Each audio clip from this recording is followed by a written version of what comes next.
24 ঘন্টার মধ্যে এই আসামিদেরকে ধরার ব্যবস্থা করুন। পুলিশকে মমতাজের আলটিমেটাম।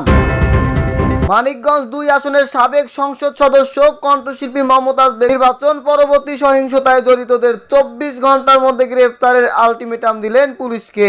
এ সময়ের মধ্যে তাদের গ্রেফতার না করা হলে নিজেই এর মোকাবিলা করার ঘোষণা দিয়েছেন।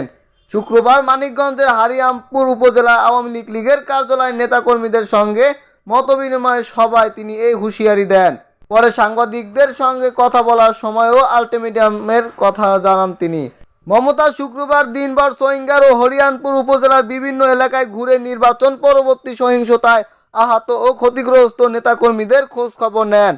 এ সময় তিনি অভিযোগ করেন, ভোটে জেতার পর স্বতন্ত্র প্রার্থী জাহিদ আহমেদ টুটুর সমর্থকেরা আমার কর্মীর উপর হামলা করেছে, প্রতিষ্ঠানে হামলা করেছে। হামলায় অত্যন্ত অর্ধশতাধিক নেতাকর্মী আহত হয়েছে। এসব ঘটনায় একাধিক মামলা হলেও প্রশাসন কোনো পদক্ষেপ নিচ্ছে না। পরে সন্ধ্যায় হরিয়ামপুর থানার ভারপ্রাপ্ত কর্মকর্তা ওসি শাহানুর এ আলমের সঙ্গে বৈঠক করেন মমতাজ বেগম। এ সময় হামলার সঙ্গে জড়িতদের গ্রেফতারের দাবি জানান তিনি। হরিয়ামপুর থানার ভারপ্রাপ্ত কর্মকর্তা শাহানুর এর আলম জানান, হামলায় ঘটনায় 2টি মামলা হয়েছে, তবে আসামিরা সবাই জামিনে রয়েছে। আসামি গ্রেফতারে পুলিশের কোনো গাফিলতি নেই।